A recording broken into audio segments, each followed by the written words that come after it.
welcome back to our Leadership and Teams class. Again, this is Neil Fogarty, and we're going to be taking a look at Lecture 2 now, which is going to be on motivation. One of the things I'm going to ask you to do is I'd like you to take a look at this video clip that I'm going to play, and then I want to ask you a couple questions about it.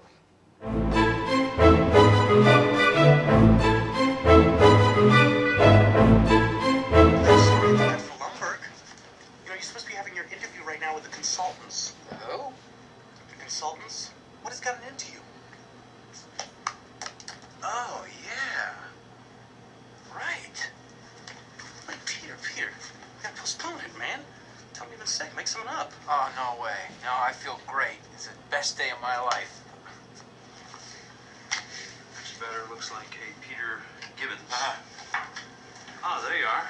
We were just talking about you. You must be Peter Gibbons. Terrific. I'm Bob Slidell. This is my associate, Bob Porter. Hi, Bob. Bob, why don't you go ahead and grab a seat and join us for a minute. See, what we're actually trying to do here is we're trying to get a feel for how people spend their day at work. So, if you would you walk us through a typical day for you? Yeah. Great.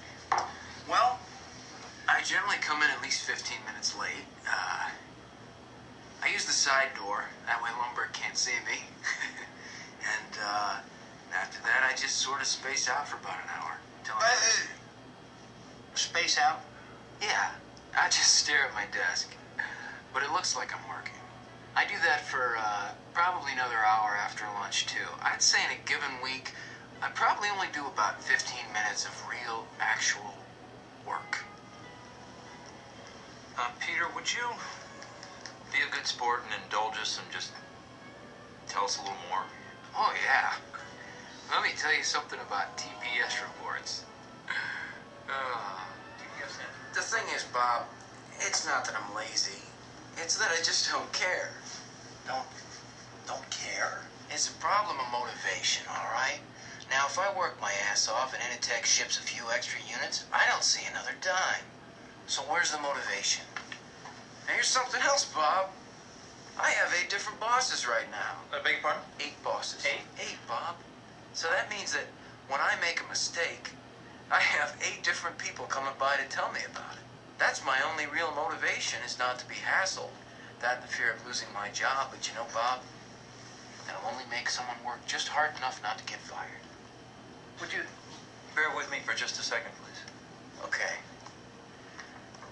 What if, and believe me, this is so hypothetical, but what if you were offered some kind of a stock option equity sharing program? Would that do anything for you? I don't know, I guess. Listen, I'm gonna go.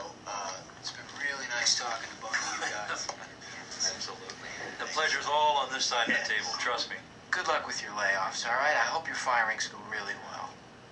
Excellent. Crazy. Firings go really well. If you think about it, the main star there certainly had a big problem with regard to motivation. And if you have employees who are like him, the odds are that you're going to find that productivity in your plant isn't very high. You're probably going to find that absenteeism is high. You're probably going to find that people, when they're at work, aren't really caring about what they do. They won't give the extra effort to go the extra mile. And all this is going to come back and to reflect on you. And you kind of get that impression with regard to where he's working and how he felt about that.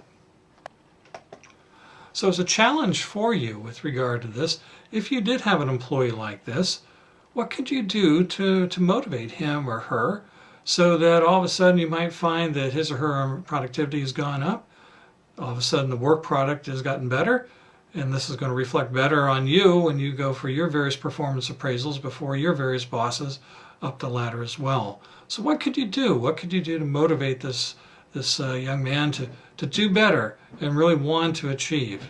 Well, what we're going to do now is we're going to get into the lecture topic and take a look at the key aspects of motivation. We're going to divide the lecture on motivation into 2 major sections. First section is just going to be talking about some key buzzwords and buzz phrases that are associated with motivation. There are a lot of buzzwords and buzz phrases we're going to hit through the lecture, but these are some foundation ones for you. And then the second major topic that we're going to take a look at in motivation, we're going to look at some of the theories and principles of motivation. Get some ideas of what are some people's thoughts about doing this and that. This school says to do that. That school says to do this. Get an idea of what they say. And if any of those things fit what you're doing, how can you use them? So let's get started here with regard to some key buzzwords and phrases that we have. There basically are three that I want you to take a look at. We're going to be looking at three words that all sound similar and are probably easily confused. I wouldn't if I were you, particularly with regard to quiz 1, but also for your career as well. The three words are motive and motivation and morale. Motive, motivation, and morale. Let's take a look at how the textbook defines those. So let's look at the first one. The first one again is the word motive. The textbook defines this as something that causes one to act. Like in a detective show, you oftentimes see something like, why did somebody get murdered? What was the motive here for the crime that we have? Oftentimes you'll find it's greed or ego, might be love, romance, or something like that.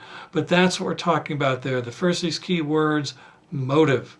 Let's now take a look at the second key word. The second key word is the word motivation, and your textbook has two definitions for it. Let's take a look at each of those definitions. The first definition of motivation, it's an internal process within a person that energizes, directs, and sustains behavior. It's an internal process within a person that energizes, directs, and sustains behavior.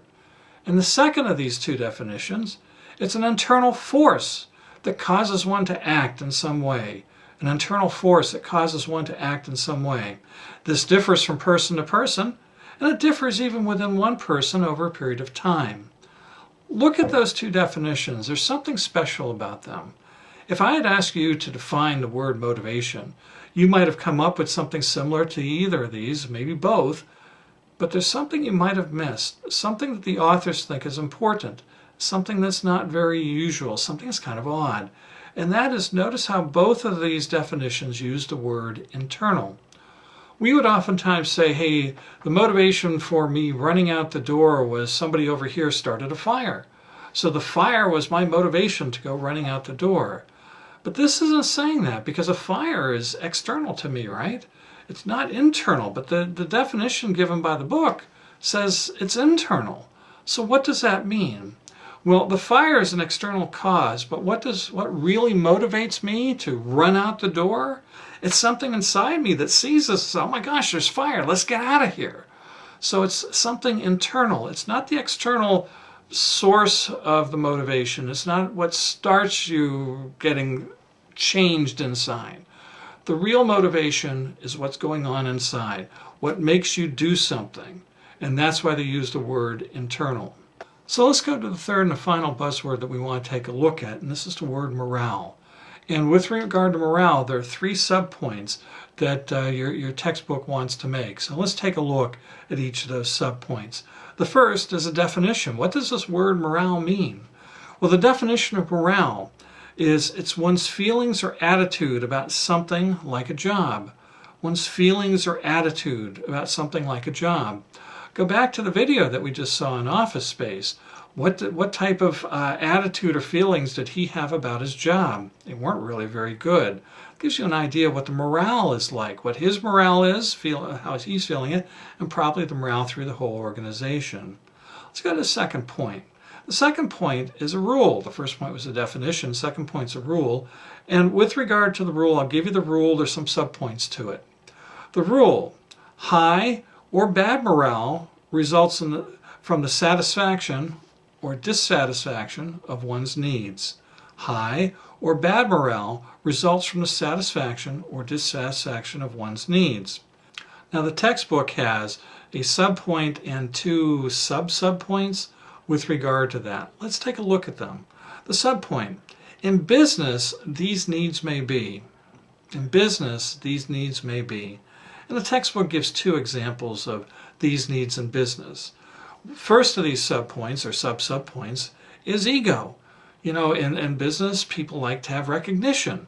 So with regard to, you did something well, you'd like to have somebody come by and pat you on the back or whatever and say, good job. So that's one of the first needs. The second sub point that we have here is fear. Fear. In business, you're worried about your financial security, your job security. Am I going to be laid off? Am I going to be able to pay the bills? Where are things going here, etc.? So there's that fear as well. So again, the rule, high or bad morale results from the satisfaction or the dissatisfaction of one's needs. Let's go to the third subpoint under the word morale, the results. The results. Now, before I give you the results that the textbook mentions, let me ask you this. Have any of you ever worked someplace where the morale was really high? Maybe even not even just work there, maybe it was a team that you played on. You were on a baseball team, a football team, a swim team, softball, whatever it might be. Did any of you play or work where the morale was high? Let's flip the coin. Have any of you worked someplace or been on a team where the morale was horrible, it was low, it sucked, it was awful? Well, think about this. How did you feel differently in each of those two? Where it was high morale, weren't you motivated to go to work and you really liked to get there and you always did the extra effort to make sure it was done well, etc., get along with your buds, etc., that were on the team or in the workplace? But how about bad morale? You go someplace where it's bad morale, it's horrible, you had to drag yourself to work, you didn't want to put in the extra effort, you're looking for other jobs, you're sending out resumes. While you were at work, you did what you had to do to get by, but you didn't do the extra effort, etc. So with regard to this, the results are pretty remarkable. But let's take a look at what the textbook says, because I'm sure you felt that with both high and bad morale, but let's see what the textbook says. They said the results with regard to high morale. They said high morale can lead to dedication, loyalty, and a desire to do well. Dedication, loyalty, and desire to do well. If you work someplace where there's high morale, my guess is you were probably pretty dedicated to the place you worked at or the team you were on. Probably pretty dedicated to the employees you worked with, so there was loyalty there. Go team, go whatever group that you were working with. And there's probably a desire to do well. Hey, listen, when I come up to bat, I want to make sure that I, at least get a hit, maybe a double or maybe score some runs or whatever that we have here. Or at work, hey, I'm going to get this job done. I'm going to get a job done early, and it's going to be right. It's going to be perfect for what I want to do. So what you tend to see, again, high morale can lead to some great things. Well, let's take a look at low morale and what the textbook says. They said low morale can lead to high turnover, absenteeism, and a poor work performance. It can lead to high turnover, absenteeism, and poor work performance. And isn't that what you felt when you worked someplace and there was low morale? Or maybe you're on a team where there's low morale. Think about it. Let's go back to sports teams that you might have been on when you were going through school or whatever. And whether it was a school team or whether it was a community team or whatever, think about it. If there was a team that the morale wasn't very good on, you probably went other places at times. You didn't go to this game because you went to piano lessons. You didn't go to that game because you went to some other sport or whatever. You didn't go to this game because you just didn't want to get out of bed. Well, that's the same thing that you find in work. So again, high morale and low morale, very important aspects with regard to work. So let's go to the bottom line then for all three of these things, motive, motivation, morale. And the bottom line is very important for you and your career. Think about wherever you end up going to work. One of the things that your bosses are going to want you to do is they're going to want you to perform better tomorrow than you performed today. They're going to want you to make more widgets tomorrow than you made today. They want more pizzas made, they want more Buicks made, whatever it is you're making, they're going to want to see productivity going up. They want you to do better and better. Now, in some places where you work, they do this by throwing money at you. Oh, here's some new equipment for you. Here's some new employees to help you out, etc. But in this day and age, you don't see that happening as much. Businesses, particularly now in this COVID environment, with business being so bad lately, they don't have any extra money, but yet are they telling you, oh, don't worry about productivity? Heck no, they're telling you they still want you to be productive, and they want you to be even more productive tomorrow than you were today. Well, if they're not going to give you more money, they're not going to give you more equipment, more people to do it, how are they going to get you to do better? put yourself in their boat. How could you get one of your employees to do better? How could you get somebody on your sports team to do better? Well, one of the things you can do, and it's not going to cost you really anything, is to improve the morale and the motivation, and to give everybody a motive to do well with regard to this. Think about this with regard to your life, your career, so to speak, that you've been through to this point. Have you ever done something where after you had done it, it was good? Whatever you did, it was at work, you did some extra effort or whatever, some employees, some customers were happy at some team that you were on, you got that hit, you made the touchdown, you recovered a fumble, whatever it might be, and the coach or your boss came up and did nothing more than just pat you on the back and say, wow, it's a great job, thanks so much for what you did. How much did that cost your boss to pat you on the back and say those words? Nothing. But what were the results when that happened to you? Didn't you find that motivated you? That made you want to do better? That got your morale going? And if that's the case, it got your productivity up? So all three of these things are linked very, very closely to this concept of productivity. And none of them really require any extra money to be added to the budget. You can increase your productivity immensely by just looking at motivation, and morale. Okay, let's go to the second major topic under motivation. The first major topic was 3 buzzwords, 3 buzz terms or whatever. The second one are motivational principles and theories, perspectives, etc. And we're going to be taking a look at a whole bunch of them. I don't know, I think I have maybe 10 or something like that we're going to go through. And what I'll do is I'll give you the name of it, and then I'll talk to you about it, give you some ideas of what this theory is about, what this perspective is about. And hopefully as we go through, you're going to find that some of these actually make some sense, and they might actually be able to help you out with regard to increasing the productivity wherever you work, increasing the productivity of the team that you're playing on with regard to it. So let's take a look at these. The first of these principles and theories that we have is called Taylor's, and that's Taylors, apostrophe S, Taylor's Income Approach and Scientific Management. Taylor's Income Approach and Scientific Management. Oh boy, doesn't that have a great title to you? Don't you want to just go read that? Well, the interesting thing is there's some cool points that Taylor made in his study. And let's see if we can find that and get rid of the awful title and see if we can find something useful with regard to it. So a couple points I have with regard to Taylor. The first point I have is this was one of the first studies that was ever done on workplace motivation. One of the first studies ever done on workplace motivation. It was done right around World War I. I think it was right after World War I, etc. Up to that point, nobody really studied it. Nobody really cared too much about motivation. They didn't even really identify it. But after World War I, Taylor came along and said, let's do some analysis of this. Let's see if we have an idea of what's going on in the workplace with regard to motivation. So what we have is Taylor came up with a couple of really good ideas, little skewed in one way or another, but some really good ideas that you can use now. So let's take a look at some of those. Let's look at the first one. The first thing he concluded involved a presumption he had. And when you go in and you start to do scientific analysis, you should enter into it with presumptions. You know what the answer is going to be, because oftentimes that taints the way your research goes through, and you end up concluding that what you thought before was right. He entered into this, and he kind of concluded before he started that employees are lazy and they absolutely dislike work. And maybe he's right. I know an awful lot of employees who don't like what they do, and they're lazy, they don't like work, etc. But I'm sure that there's probably far more who do like their work and aren't lazy. But nonetheless, he made that conclusion. So what he decided to do is he looked at how do we motivate employees. If they're lazy and don't like work, what can we do to motivate them?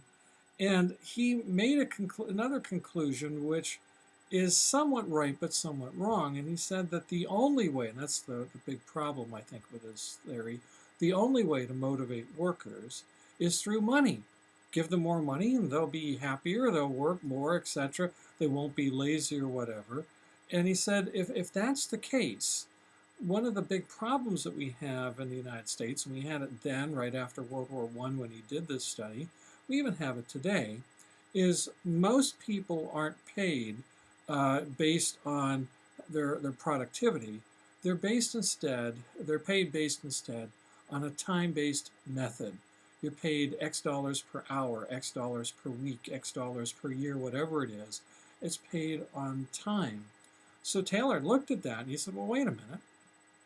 If I go into work and I'm paid basically for being there, I'm not paid for making anything new or making things better or making more. I'm just paid for being there.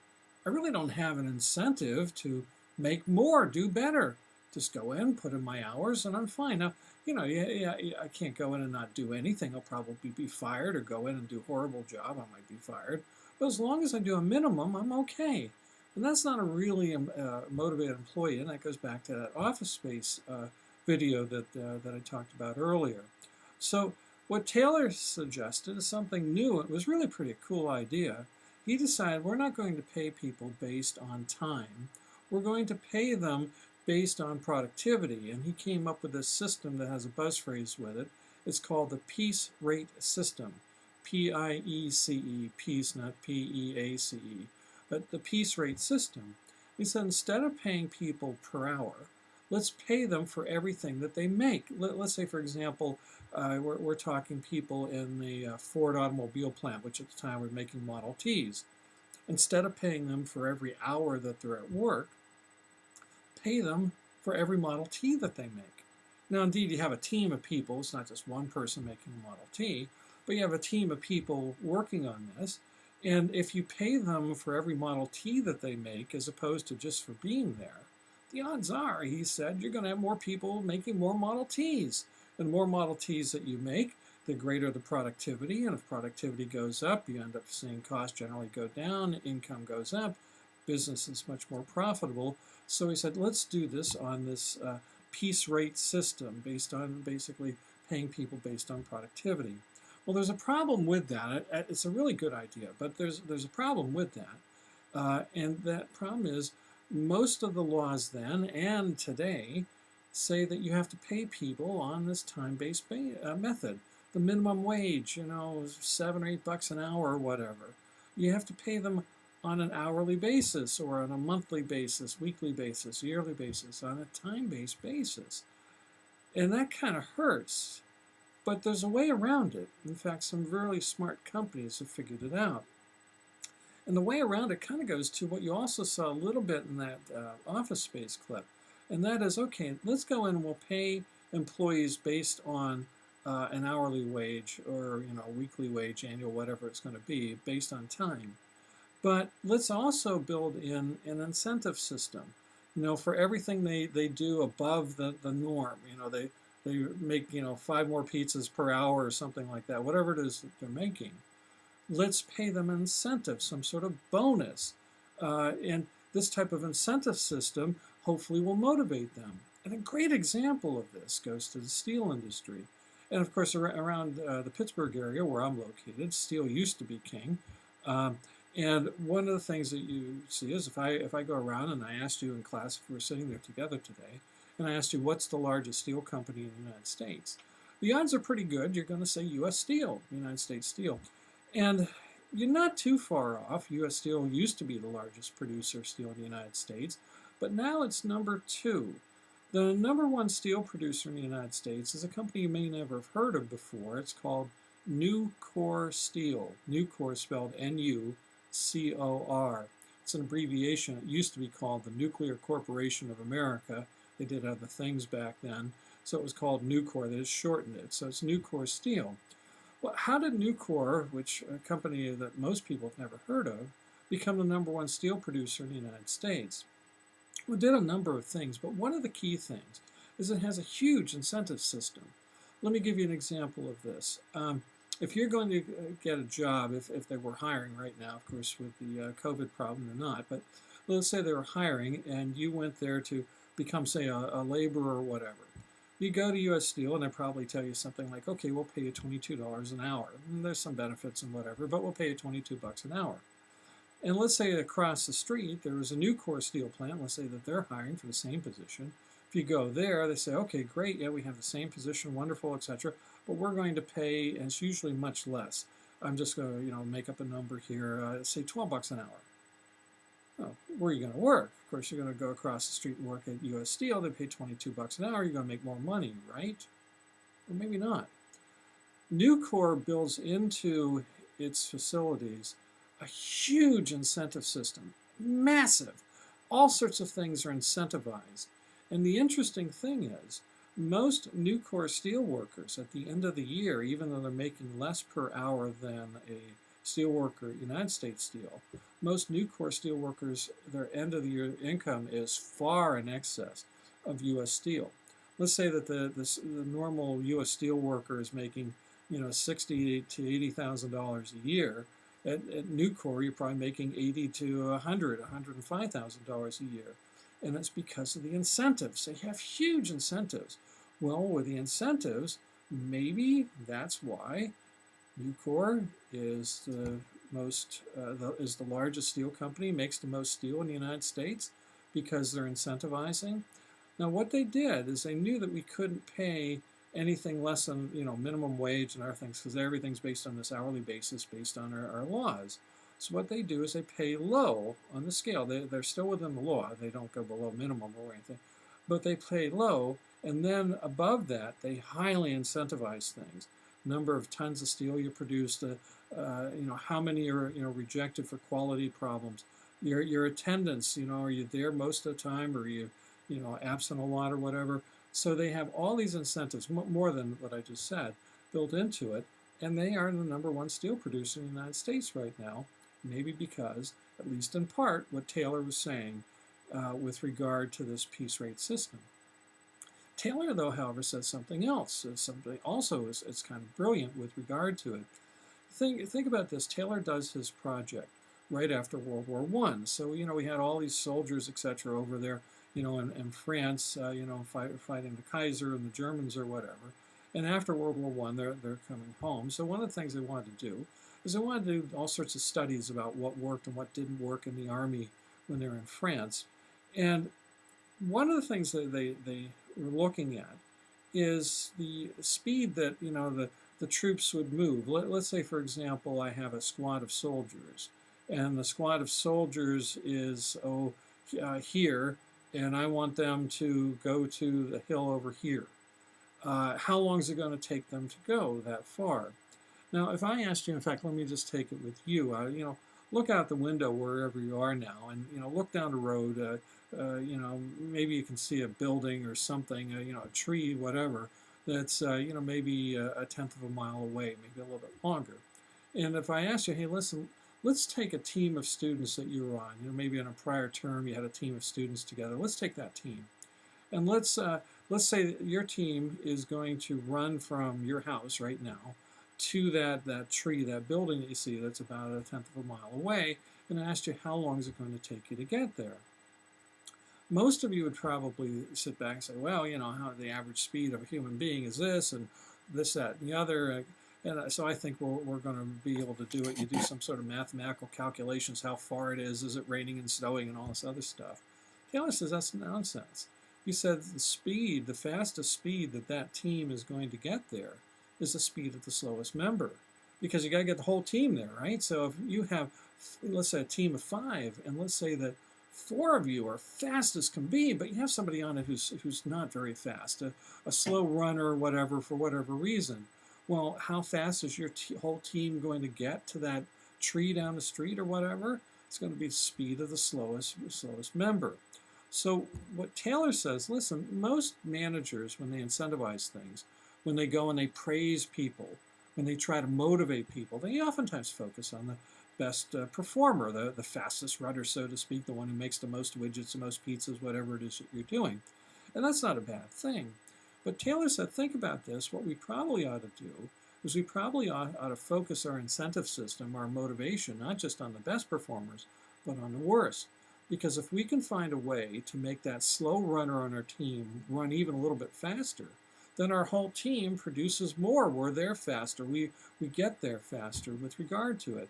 For example, let's say we have your team, and we're going to have your team run against another team that was in your class. Which team is going to get there faster? Well, let's say that you have a slow runner on your team, 5 really fast people, but there's one who's, great person, but the person just is not fast. Well, what could you do to make sure your team gets there faster? Well, you're going to focus on how I'm going to make that slowpoke run faster. Maybe we could do some training. Maybe we get some better shoes or something like that. Maybe just encouraging words. Heck, maybe you just go and you pick the person up and the 4 of you carry that person, whatever it might be.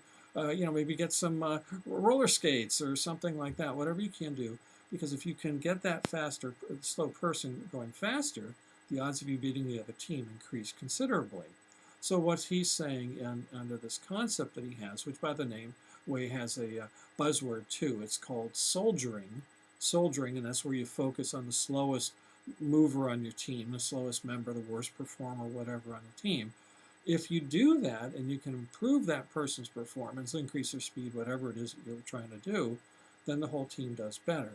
Now, one last thing, and I think that's pretty brilliant, because again, so many places I've worked at, the top performers get a pat on the back. Well, that's great, but the slow performers, the ones who aren't doing really well, they're not given really any incentive. Oftentimes, they might be criticized, which might be a negative incentive, but they're not really helped out in any way to go a little bit faster, do things a little bit better. Now, one of the things that I will mention is Taylor took that good idea and he added something to it, and I'm not so sure that it really fits. He said, listen, with regard to that slowest member on your team, after trying to help him or her get faster, do better, whatever it might be, if he or she doesn't, then what you're going to do is you're going to fire that person. I'm not so sure that's a great idea. Certainly by getting rid of that slow poke, your team now only has 4 and you're going to get there faster, but I'm not so sure that's the best way to do it. It might be something you keep in your mind as you get into your managerial careers, but I think probably at least initially you want to focus extensively on trying to find ways to help motivate that person to go faster and help that person to go faster. Hopefully that makes some sense with regard to that. So what Taylor said has an awful lot of real smarts in it, really good ideas that he has. So let's move then to our next theory, our next principle that we want to look at in motivation. And the first one, again, was Taylor's income approach in scientific management. The next one's going to be called Mayo's human factors approach in Hawthorne studies. Mayo's human factors approach in Hawthorne studies. And Mayo is spelled M-A-Y-O, M-A-Y-O, kind of like for mayonnaise, so it started off. And again, here's another horrible name, right? Who wants to learn anything called human factors approach in Hawthorne studies? But again, Mayo came up with some pretty good stuff. So let's take a look at what he said and compare some of it with what Taylor said. One of the things I'll mention is Mayo did his studies, I guess, in the 30s and the 40s, maybe a little bit in the 50s, and he had taken a look at what Taylor had written and thought some of it was really brilliant. He liked the, I believe, the soldiering part. He liked the piece rate system. But he also said, hey, wait a minute, there's something awful wrong here, Taylor. People are in the workplace, workers are not just motivated by money. There's other things that motivate them. So I'm going to go and I'm going to prove it. So Mayo went to a textile plant, someplace where they sew a lot of dress shirts, men's dress shirts together.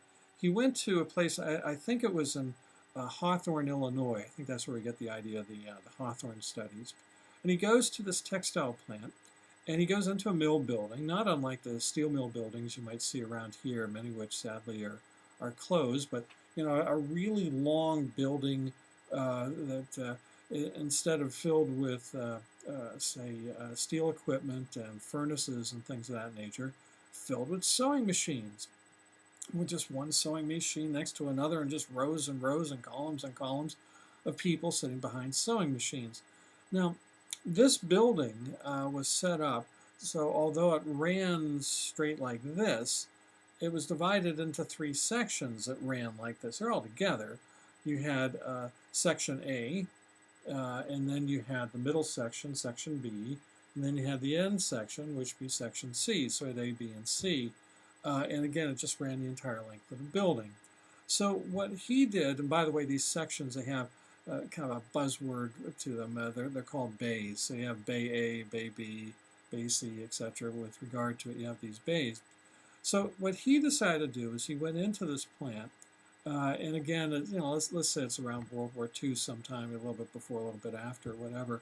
And he goes into this plant, and he goes in Bay A. He takes the lighting in Bay A, and he makes it brighter. I want you to think about this. These are all these people that are working, a minimum of 8 hours a day, 40 hours a week, and probably back then it was even more. They're probably working, instead of 8-hour days, maybe 10 hours or 12 hours. And instead of working 5 days a week, some of them certainly were probably working 6. Some might even be working 7. So what you end up having is, if you're sewing a lot, you got to thread the needle, you got to watch where you're sewing, you got to get a straight line, etc. And it's pretty intensive with regard to the eyes, watching to make sure that all the needle and the thread and the cloth are all meeting at the right place at the right time. So what he did in Bay A, as I said, is he made the lighting brighter, made it easier for people to see what they were doing. Certainly improved the working condition there. He then went into Bay B, which had approximately the same number of workers. All these bays had about the same number of workers. He goes into Bay B, and he dims the lighting. It was already dim, and now he makes it so dim it's almost dark. And think about it, the other two bays, A and C, are on the outside, so they might have some window light coming in. The middle one, though, Bay C, has no windows whatsoever, so it was dependent basically on the lighting in the building. And he dims it. So it's so dark, they literally have trouble seeing a needle and to put the thread through. So it makes it much, much more difficult to work. In Bay C, though, he does nothing. This is going to be his control group. This is going to be the group that nothing happens, so we're making the assumption that their productivity is not going to change. And he goes into this, and he has an assumption. Again, you probably shouldn't go in with assumptions, but he does. He has the assumption that in Bay A, where the working conditions got better, that productivity will go up. In Bay B, where working conditions got much worse, productivity is going to go down. And then in Bay C, where nothing changed, productivity is going to stay about the same. That's what he thought. So he goes and he does this stuff with the lighting, and they do it for, I don't know, a number of days, number of weeks or whatever. And after it's all done, they count the number of shirts that were done, with the expectation Bay A will have more shirts done, Bay B will have fewer shirts done, Bay C about the same as before. And that's not what he finds out. He finds out that in Bay A, indeed, the productivity did go up. They made far more shirts than they had before. So that made sense to him. But in Bay B, where he made it dark and almost impossible to see, productivity went up. They made more shirts too. And in Bay C, where he hadn't changed really anything, productivity plunged. It went straight down the tubes. It was horrible. He understood Bay A, but Bay B, how did you get better? I made it worse. In Bay C, I didn't change anything. Why did you get worse? Why do you think that occurred? I mean, if you were in Bay B and it got darker, wouldn't you think that it'd probably be harder for you to make as many shirts as you did before? And if you're in Bay C and nothing changed, don't you think you'd probably do as much work as you did before? So he went and he asked the workers. And of course in Bay A, they said, well, we did better because working conditions got better. But in Bay B, where productivity improved when it should have gone down, he asked the workers, what the hell happened? And they said they'd been working there for 10 years, 15 years, sometimes 20 or more. And they said nobody ever paid attention to them before. This is the first time anybody paid attention, so they're all excited and they wanted to do a good job. So their productivity went up, not because of working conditions. It went up because of recognition. They got some acknowledgement. And then he goes into Bay C and he said, what the hell happened? Nothing changed and your productivity fell. And they basically said, hey, you spent all your time looking at Bay A and Bay B. You didn't spend any time with us. To hell with you. We didn't care, so we just pretty much let things slide. And that's why it went down. So why did it go down there? The lack of acknowledgement, recognition, etc. So what we end up seeing here is Mayo end up proving his point. More than money motivates. Working conditions certainly motivate. Acknowledgement, recognition motivates. And there's probably some other things too. So it's a great study with regard to that. You want to keep in mind, does that mean money doesn't motivate? No, no, no. It does motivate. Taylor had his finger on a good pulse there. It motivates oftentimes in a great way. But there are other ways to motivate too. And where Taylor focused on the money, we saw Mayo found there are two other ways to motivate: working conditions and recognition. So let's now go to the next of these theories, etc., that we have. Okay, let's go to the next of these motivational principles and theories. And this next one is called Maslow's Hierarchy of Needs. Maslow's Hierarchy of Needs, and Maslow is spelled M-A-S-L-O-W, Maslow's Hierarchy of Needs. If any of you have taken any psychology courses, psychiatry courses, anything of that nature, maybe organizational behavior, you probably ran into this theory before. Maslow did an awful lot of very well-known research with regard to motivation, particularly the hierarchy of needs. So let's talk about how Maslow's hierarchy of needs fits the workplace. Maslow agreed with Mayo. He said, hey, listen, more than money motivates. Certainly, as Taylor said, money does motivate, but more than money motivates, there are other needs that employees have that have to be fulfilled. Have to be filled. And if they're not filled, then their motivation drops and morale drops. But if they are filled, then the motivation goes up, right? Morale goes up. So there are a number of needs. And he said, and this, in addition to, it's not just recognition, it's not working conditions, there are other needs as well. And he said that what we could do is, he said, not only can we list these other needs, we can actually categorize them and put them into groupings, so to speak. And looking at the groupings, we can also probably prioritize them. There's some groupings that are just base needs. You actually have to have this. And then there are others that, well, maybe we need that next or final, and etc. And what he did is he put together a pyramid of needs, Maslow's pyramid of needs.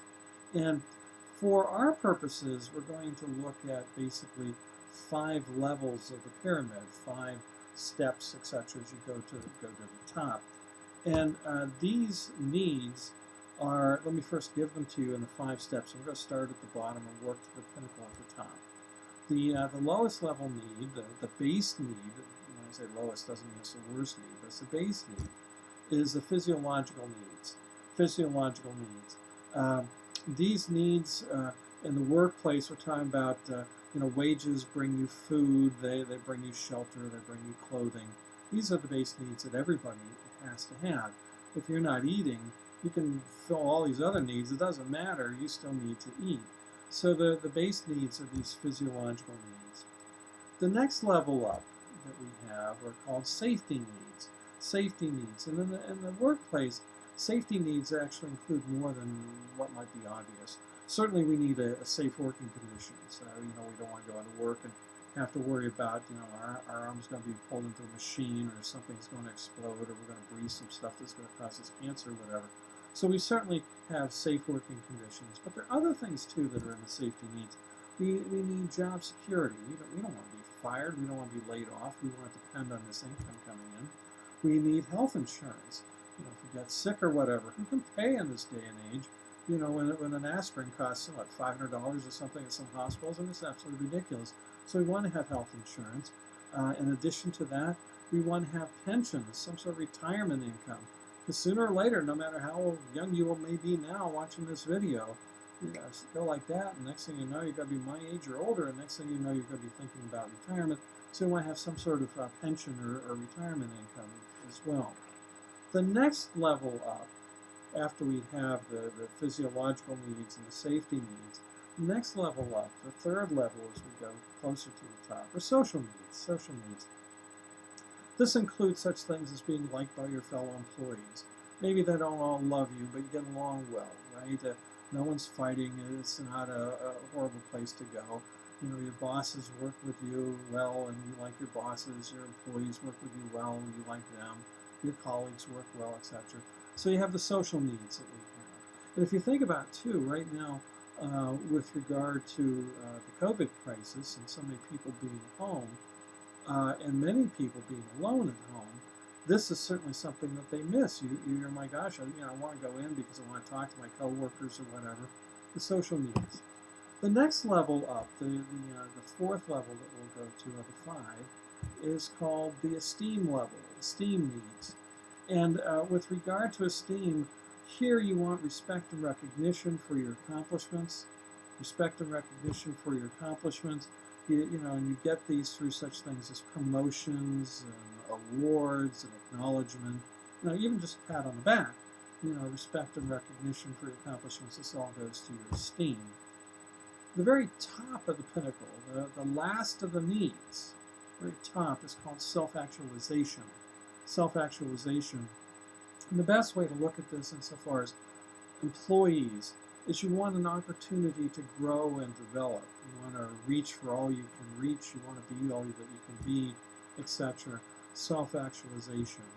Now, one of the things that Maslow said is not only do we have this priority of needs from the base up to the top, not only do you have to, as a manager, as a leader of business, you have to fulfill those needs to help have a motivated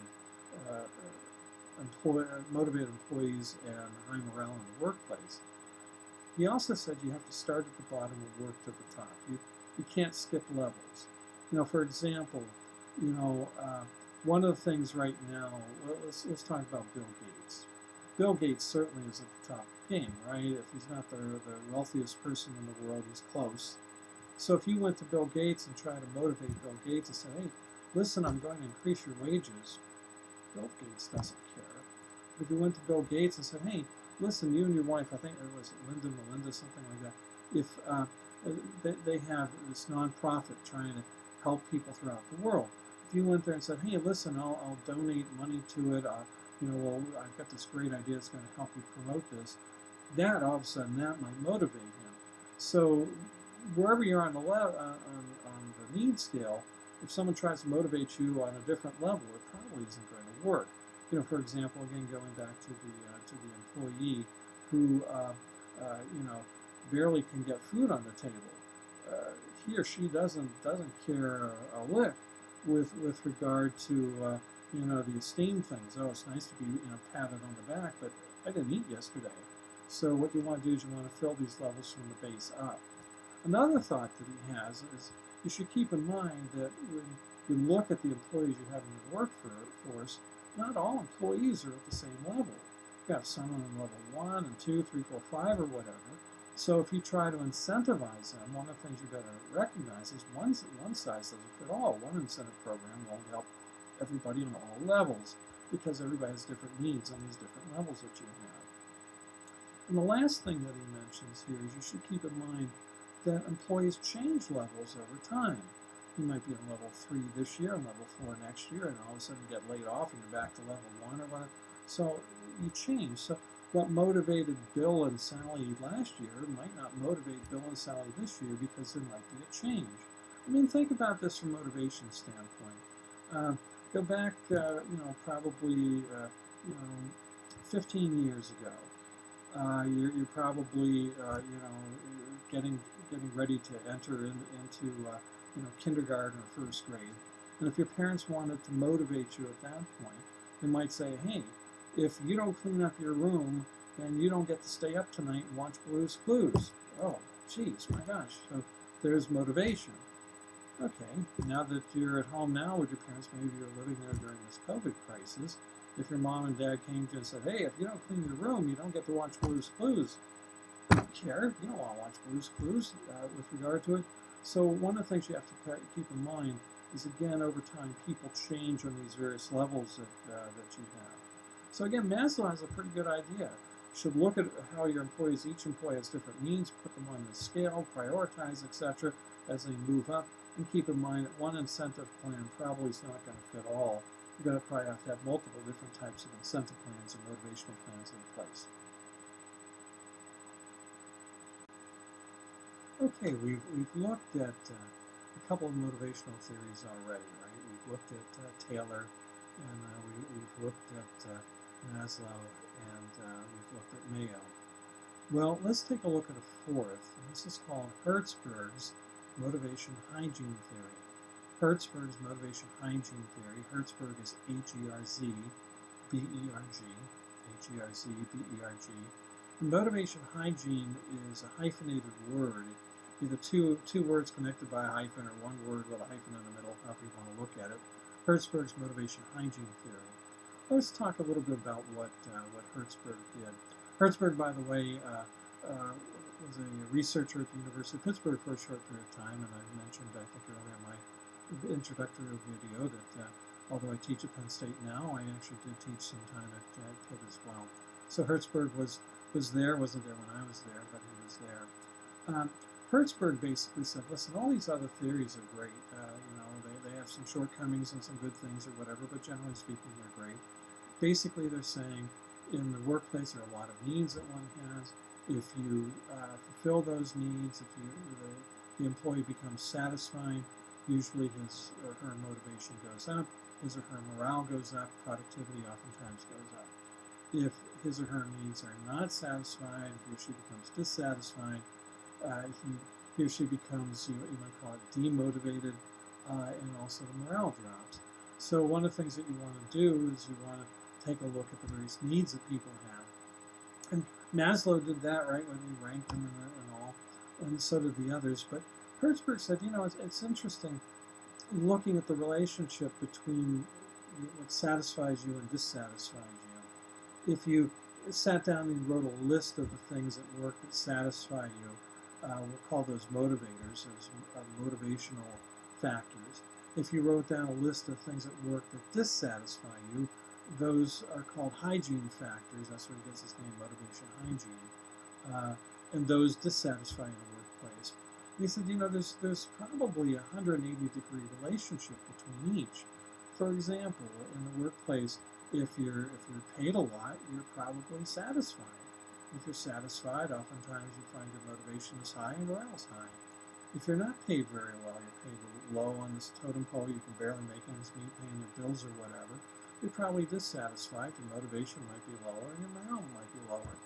So one of the things he said is, okay, there's an example. If I have pay, I'm motivated. If I don't have pay, then I'm not motivated.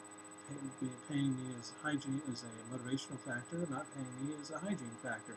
And there's a 180-degree relationship. Have it, don't have it. So he thought, it's probably true of most of the other needs in business. So he went around and he surveyed a lot of employees, and he asked them to write down a list of those things in the workplace that satisfied them, the motivational factors. And then he asked them to write down a list of those things in the workplace that dissatisfied them, the hygiene factors. And he thought, well, okay, after we're done, I'll compare. We'll probably see the opposite. You have it, I'm happy. I don't have it, I'm upset. I'm not happy, I'm dissatisfied. So what I want to do now, before I go on with my lecture, is I actually want you to do Hertzberg's test. I'm going to pause the video for a moment, and I'm going to ask you to pull out a sheet of scratch paper or whatever, and I want you to put a line right down the middle, and on one side of it, I want you to write those things that satisfy you in the workplace, the motivational factors, and on the other side, things that dissatisfied you in your employment that you had in the past, your job or whatever, the hygiene factor. So why don't you do that? Why don't we just limit it to 5? Write down 5 things that satisfied you, and then write down 5 things that dissatisfy you in the workplace, and then we'll come back and we'll talk about that. So let's come back now. How'd you do on your list? You write down 5 things that satisfied you and 5 things that dissatisfy you.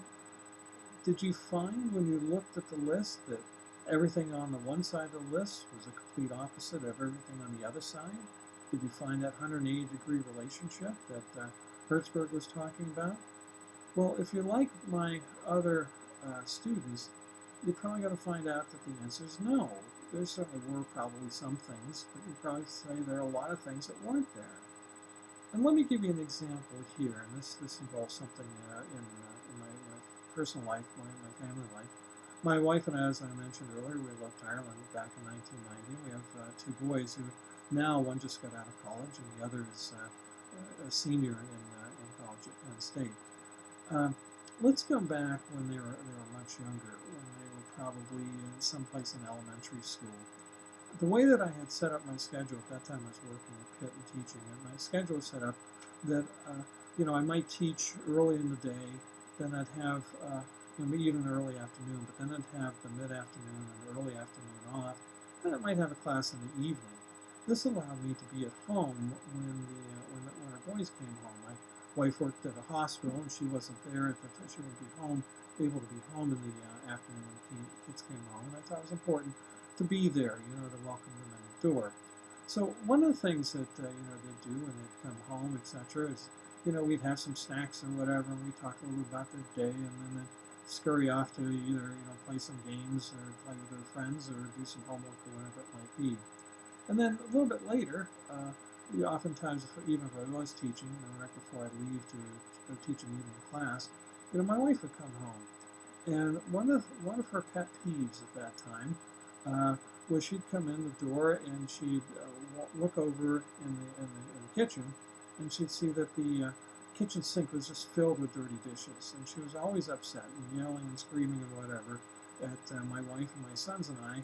Why can't you clean the dishes? Why does this? Work all day and the dishes are never clean or whatever.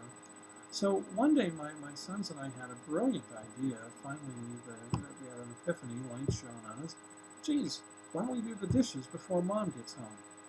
So the three of us went there and we went through all the dishes and we washed them and we dried them, and I don't think we broke any, but I'm not sure. But then put them away, etc. And we were just pleased as punch. Oh, look at this! Mom's going to be so happy. And a little bit later, Mom came in the door and looked over, and she saw that the sink was empty. Do you think that she was happy? No. She started looking around saying, well, why didn't you vacuum? Why didn't you pick up the clothes? Why didn't you do the laundry and all these other things? Now, if you think about that, when she came through and she said those things, my sons and I had expected, oh, Mom's going to be happy, and she wasn't. Well, isn't that kind of like what you found on your list? There's some things on your list that if you don't have them, they dissatisfy you. Having clean dishes when you come home, dissatisfy you. But if you have it, you're not happy.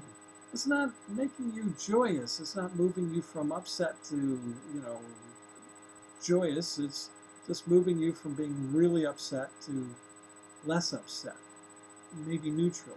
But it's not really making you happy. Well, that's what he found when he looked at his list, too. And this really surprised him, because he thought that, hey, if you're a manager, what you want to do is look at your employees list, and they don't like they want this and don't have it, so they're upset with it. So what are you going to do? Well, you're going to give it to them, and now they're going to be satisfied, and they're going to be motivated, etc. And he found out that's not the case. Surely there are some things where if you don't have it and I give it to you, yes, you're going to be satisfied and you're going to be happy, but a lot of things aren't. And a lot of managers have done that. They put together these incentive programs thinking, oh, my employees are going to be so happy with this. And what they found out is, like my wife, they really weren't happy. They were less, pardon my language here, less ticked off, less angry, but they weren't happy.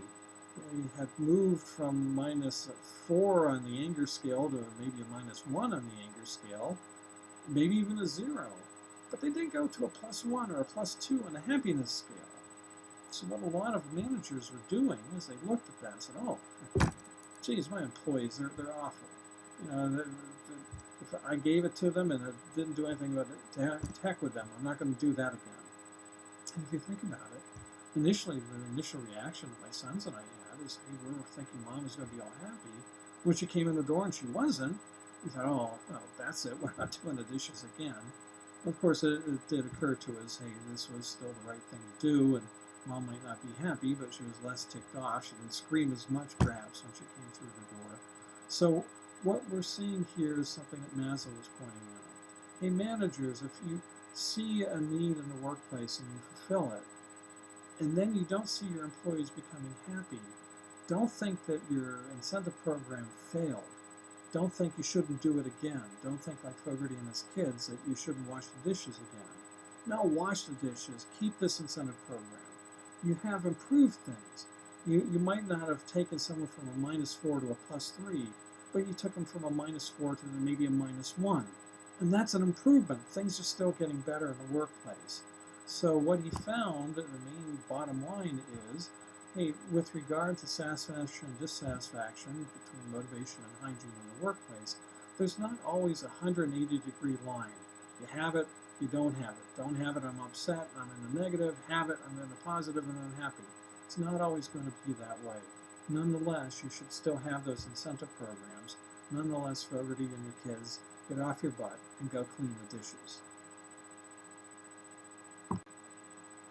Great, now let's go to our fifth of these principles and theories or whatever. We just finished off with Hertzberg, a little bit before that, Maslow and Mayo and Taylor or whatever. Now we're going to go to, as I say, the fifth one. It's called McGregor's Theory X and Theory Y. McGregor, if you play golf, you've heard of McGregor, a lot of McGregor golf clubs that are out there, etc., and golf bags or whatever. It's McGregor's Theory X and Theory Y. Now, McGregor did something different than the other four, the prior people who did these studies. And McGregor's studies are sometime in the 1960s and 70s with regard to it. The prior studies all pretty much focused on employees, what satisfied, dissatisfied them, what needs they had, all these other things like that. McGregor said, you know what, let's not look at employees so much this time. Let's look at their bosses. Let's look at their managers. And let's take a look and see, does a type of manager, does the type of manager you have, the type of boss you have, does that impact an employee's level of motivation and satisfaction in the workplace, and employees' morale? So McGregor went out and he studied managers and leaders and bosses, etc., in all sorts of different jobs all over the place. And he came back and he concluded that there are basically two types of managers, two types of leaders, two types of bosses. He said one type is called the Theory X type, and the other type is called the Theory Y type. Theory X and Theory Y, that's where we get the name of his principle that he has here. So let's take a look at that. What is a Theory X manager? What is a Theory Y manager? A Theory X manager, some of the characteristics of it. He or she believes that his or her employees dislike work. They're lazy, they're slouches, not unlike what Taylor thought. He or she, the employees, they dislike work. They're not committed. Another thing too, right? They're not committed. They have no loyalty. They're here just to make the buck. They don't want to be here. They're not committed. They don't care about me. They don't care about the business. They're not committed at all. Another thing that he concluded is that given that, employees need a lot of external control. I have to watch them like a hawk. I have to be looking over their shoulders. I have to micromanage them. And as soon as they get out of the line, man, I got to smack them on the head, kick them in the butt, I got to yell at them, I got to scream at them or whatever. This is the only way that they're going to be motivated. And they need this external control. They need me there to tell them what to do, because otherwise they're not going to really do anything. That's a Theory X manager. A Theory Y manager is a lot different. A Theory Y manager believes that his or her employees want to be involved. They want to like their workplace. Hopefully they do, and hopefully they are. But they, if not, they want to. He said they're actually pretty good people. That the employees indeed are or can be very committed. They want to be loyal. They want to be part of this. And also, this Theory Y manager believes, employees can't control themselves to a great degree. I have to be around a little bit and set up some parameters or whatever, and look out on occasion. But for the most part, I can delegate some authority to them. I don't have to watch them like a hawk. I don't have to watch them over their shoulder every minute of the day. I can give them some control. I can be a little decentralized with regard to this. Again, we have to have certain limits, but nonetheless, they're okay. They'll get things done on their own. Employees indeed can be very good. So I want you to think about the difference between a Theory X manager and a Theory Y. In fact, think about it. You probably have had Theory X teachers. All students are stupid and they don't want to do anything. And Theory Y teachers, hey, students are great, give them this, that, and the other, and all of a sudden they'll take off or whatever. Theory X and Theory Y teacher. Now I want you to think about it. Whether you worked someplace in the past where you had a Theory X or Theory Y manager, or maybe You have a teacher who is a theory X, a theory Y teacher. Even with coaches, you know, theory X coaches, oh, they don't know anything. I got to scream and yell them all the time. Or, oh, yeah, you know what? They're a pretty talented group of people for the theory Y. With regard to this, who did you respond to better? As an employee, as a team player, or whatever, as a student? Did you respond better to the theory X or to the theory Y? Manager, boss, coach, whatever it might be, teacher, etc. I think you'll find that most students say that in most cases, not necessarily all, they generally think that a theory Y is better. So if you saw an example or a question on a quiz, which one's better, I think most students would jump to a conclusion that theory Y is better, and I'd probably say that probably in most cases that might be true, but not in all. I'm not sure if you've ever heard of a medieval philosopher, political philosopher named Machiavelli. Machiavelli was way back, when it was in Italy, before Italy was Italy. Italy was all these little fiefdoms and kingdoms and whatever. They called them city-states or whatever. It wasn't a country yet. It was all little fiefdoms and city-states or whatever. And each of them was run, at that time, I don't think we saw much gender equality. Virtually all of them were run by men, kings and princes or whatever. So Machiavelli wrote this book called The Prince. And what he did is he went around and he did studies on the various princes and kings of these city-states, of these kingdoms or whatever, to see their type of leadership, what style did they have. And Machiavelli concluded that there were basically two types of princes, two types of kings, two types of leaders, and that this applies today, whether we're talking just as he did, that non-gender neutral thing when he was looking at men, or today when, thank goodness, it is gender neutral, we have both men and women as leaders. This applies both to men and women. He said there were two types. He said one type is the lion, and the other type's a fox. A lion is a type of leader who roars loudly. He or she's in your face. You know from the beginning what he or she wants to do and where you're going and who's going to do what and all this other stuff. Very strong, outward-going type of leader. The fox, on the other hand, is a leader who leads behind the curtain, so to speak, under the table or whatever.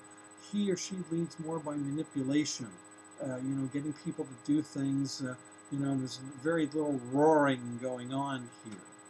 Now, he also went around and said, hey, what type of leader do you think is best? And most people then, including most students now, say, oh, I think the lion is better. Well, he concluded, quite rightly, that the best leader is not a lion nor a fox. The best leader is a leader who can be a lion when you need a lion, and can be a fox when you need a fox. There are times when you lead, you need a leader who's a lion. And there's times when you lead, you need a leader who's a fox. Well, that same type of theory, that Machiavellian type of theory, applies with regard to theory X and theory Y. Is the best leader a theory Y? Machiavelli would say no. Machiavelli would say the best leader is not a theory X or a theory Y. It's someone who can be an X when you need an X and someone who can be a Y when you need a Y. So you might want to keep that in mind as opposed to jumping to conclusions of which is better. But for those of you who say that more often than not, a Y is better, you're probably right. And now that goes to something else, though, with regard to you. What does this teach you? When you get out of school, do you want to be a theory X or theory Y? Probably more so theory Y. But the best is someone who can be a theory Y when you need it, and theory X when you need it as well. So let's go on to our next of these theories that we have. Well, let's now look at the sixth of these motivational theories and principles that we're going to be looking at. And the sixth stays kind of with the alphabet soup. We just had X and Y for theories. Well, the sixth is going to be kind of similar. It's called Uchi's Theory Z. Uchi's Theory Z. Notice X, Y, now we have Z. Uchi, by the way, is spelled O-U-C-H-I. O-U-C-H-I. Uchi's Theory Z. Who's Uchi? What's Theory Z? Well, this actually goes back to something. Uchi, by the way, came out with his book Theory Z sometime in the 1980s. And it was based on some things that had occurred in the 1970s. So let's take a look at that to get an idea of what was going on, what got him thinking about these theories, and what's he talking about. in the early 1970s, if in fact even go back to the 60s and 50s, if you go back and take a look at the automobiles that people drove back then, watch an old TV show, Leave It to Beaver or something like that. The cars back then were huge boats. The bigger the better. And they were gas guzzlers. They oftentimes had fins and things like that, but they were gas guzzlers. You were lucky if you got 5 or 10 miles a gallon on these things. They had huge engines and they were big and bloated cars. And in many ways, I don't want to put them down. If you get to go to a car show, you see that they're really some really nice cars back at that time. But again, they weren't really practical. But the interesting thing was, back then, gas was really cheap. I know that when I first started driving, I was from Ohio, and you could actually start driving then at age 15. You had to be with somebody with a permit, and then at 16 you got your license or whatever. But when I started driving, gas was really inexpensive. It was something like, I don't know, 20 cents, 23 cents a gallon, maybe 28 on the high end. But it was really inexpensive. So you could drive a gas guzzler. Who cared? If it only got the a small amount of miles per gallon, because they had big gas tanks. You just fill them up, and even if it had a 30-gallon gas tank, which I think is probably too big for most, but even if it did, if you're only paying 20 cents a gallon, geez, I just spent $6 for a fill up on a 30-gallon tank. That was nothing. Well, in the early 1970s, there was a lot of grief and strife and etc. going on between Israel and a lot of its Arab neighbors. And there was a huge war there in, I guess, 1967, and then another one in 1972 between the Israelis and the Arabs. Well, if you think about it, most of the oil that we got at that time in the United States came from where? Came from the Arab countries in the Middle East. So after, I believe, the 1972 war, they got really mad because, Israel kept winning these wars. The United States was supporting Israel. Frankly, I think Israel would have won the wars whether we did or didn't. They had some pretty good military equipment, some great training and whatever. But regardless, we did support them. So the Arab countries got really mad at us, and they decided, we're not going to sell you oil anymore. And they had what was called the Arab oil embargo, the Arab oil embargo of 1973 or something like that. So they basically stopped selling us gas. Now, you've all heard of the law of supply and demand in economics. If the demand is high and the supply drops and becomes low, what happens to the price? Well, the price goes up. Well, we had demand in the United States for gas didn't change at all. People were driving these gas guzzlers, so demand remained high, but all of a sudden the supply went down. We were, getting some, oil from Venezuela, and a couple of the Arab countries were still selling to us, but not much. So the price went through the roof, and people panicked.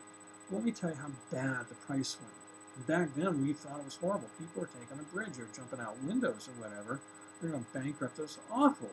But the price went up from, as I say, someplace in the 20s. It went up to around 53 to 58 cents a gallon.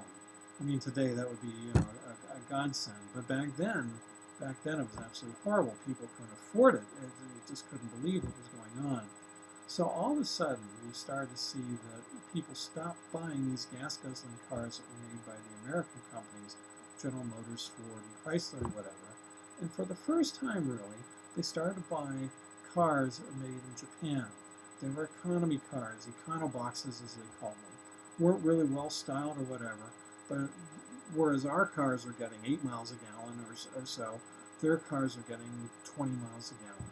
So people all of a sudden in the United States stopped buying the gas guzzlers, well, for the most part, and started buying Japanese cars. And eventually the Koreans got into the market, etc. They started buying these econoboxes. Well, what ends up happening? Well, the United States at the time, and I guess to some degree even now, the economy was driven by the automobile manufacturers. They sold lots of cars, and of course they were making money. But then to make a car, they had to buy lots of steel, so a lot of the steel companies were making steel and selling it to them. They had to buy a lot of rubber for the tires, and a lot of copper for the electrical cables, and a lot of plastic, and a lot of paint, a lot of glass, and you can see over and over, they bought a lot of things. So the automobile industry ended up feeding off and growing a lot of other industries, and all these people are employed not just by the auto industry, but aluminum and steel and copper and paint and chemicals and rubber, whatever it was. Well, when all of a sudden now Detroit saw its sales plummet because people started buying Japanese cars, Detroit started laying people off. It stopped making as many cars as it did.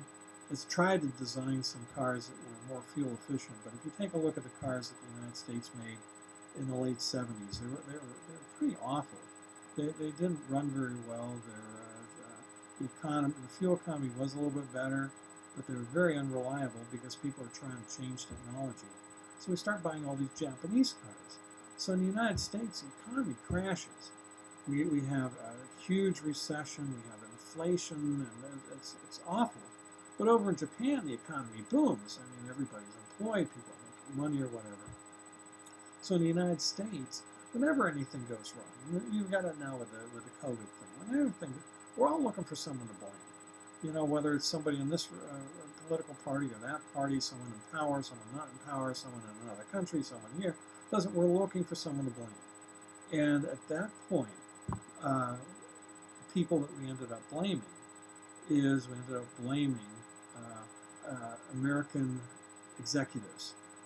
The Theory A, which was the American theory of business, of managing business, was attacked greatly. Well, let's talk a little bit about Theory A, the Theory A style of leadership and management. This was very Taylor-esque. Employees hate work, etc., and things like that. And it's very X-ish, I got to be there and I got to tell them what to do. Very command-driven. There's a top-down type of hierarchy and decision-making. We were highly individualistic. We didn't have many teams or whatever, and there was no job security. Well, that's Theory A, the American management technique. So as the economy is going to hell in a handbasket, a lot of people are looking around saying, well, what can we do? Well, they're looking at Japan and saying, oh, look, they're booming over there.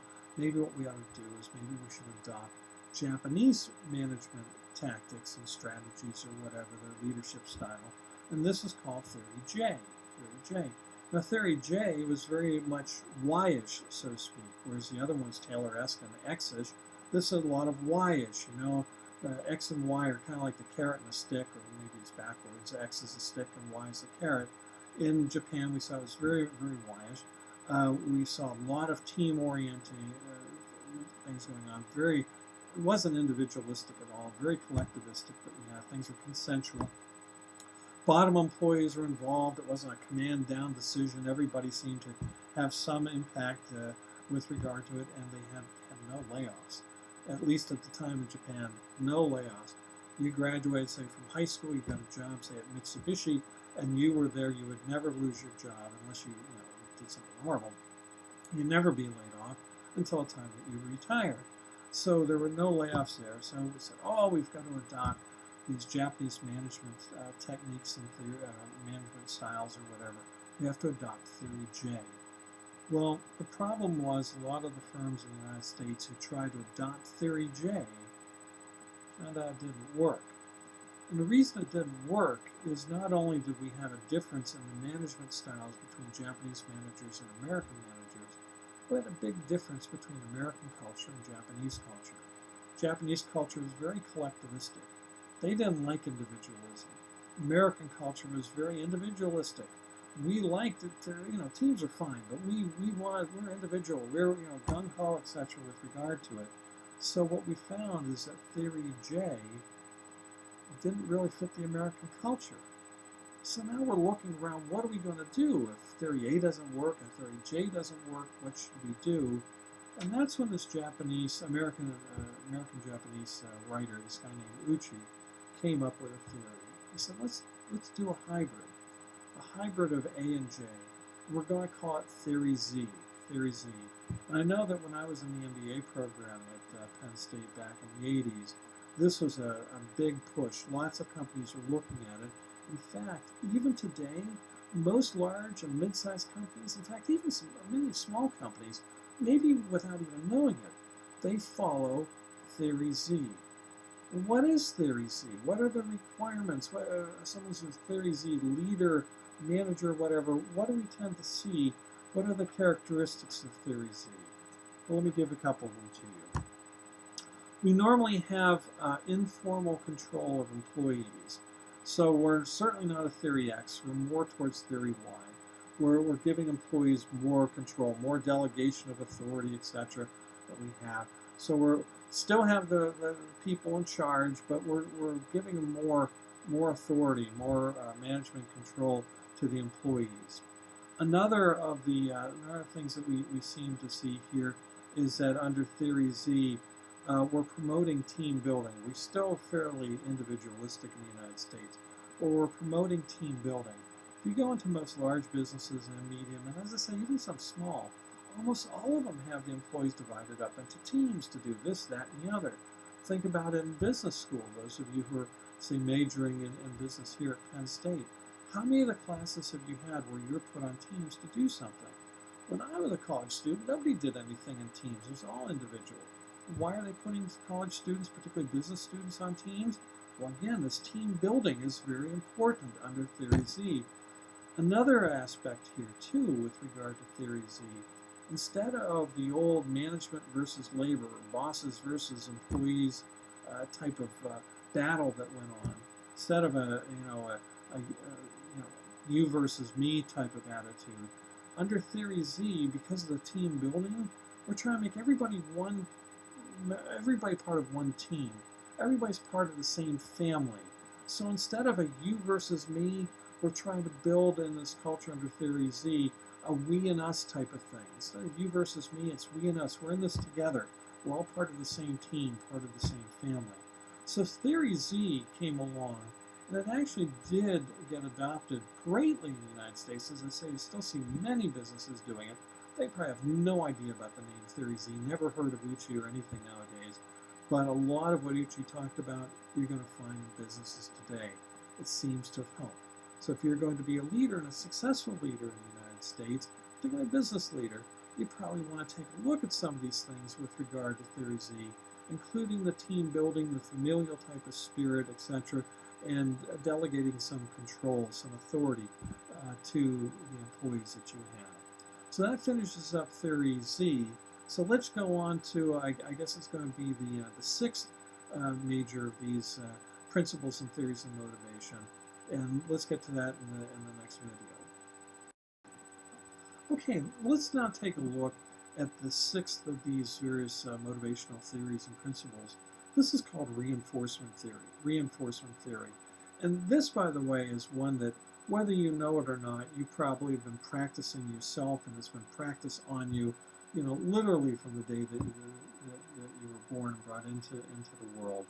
Basically, what reinforcement theory says is we will reward desired behavior, and we will punish, maybe sometimes ignore, but punish undesired behavior. So if you do something good, hey, congratulations, great job.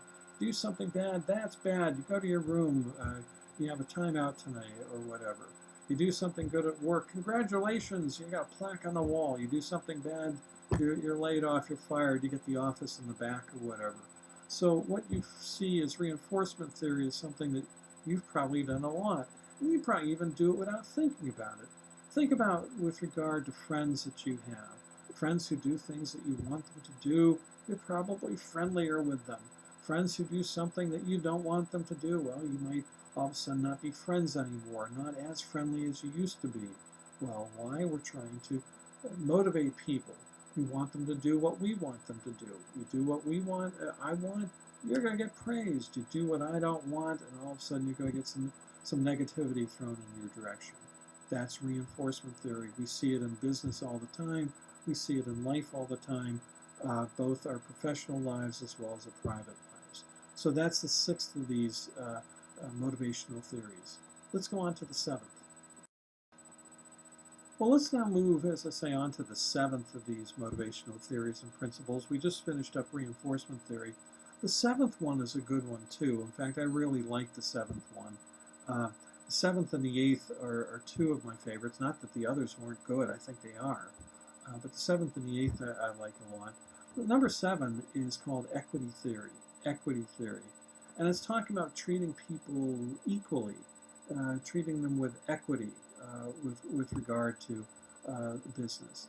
So the basic way of looking at that is, and by the way, this applies to both rewards and punishment. So I'll give you the reward side, and then I'll give you the punishment side. Let's take a look at the reward side. If we contribute X and get benefit Y, get paid Y. If we contribute X and get paid Y, we get benefit Y. A colleague doing the same should be paid or get a benefit no greater than what we got paid. So if we do a really good thing and we get a pat on the back, then a colleague who does the same really good thing shouldn't get anything more than a pat on the back. If we go out and we bring in an extra customer and our boss says great job, but somebody else then does the same thing and brings in a customer and all of a sudden gets great job and a promotion, great job comment, and then a promotion on top of it, that violates equity theory.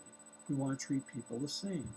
Well, let's flip it. That was the reward side. Let's go to the negative side, the positive side and the negative side.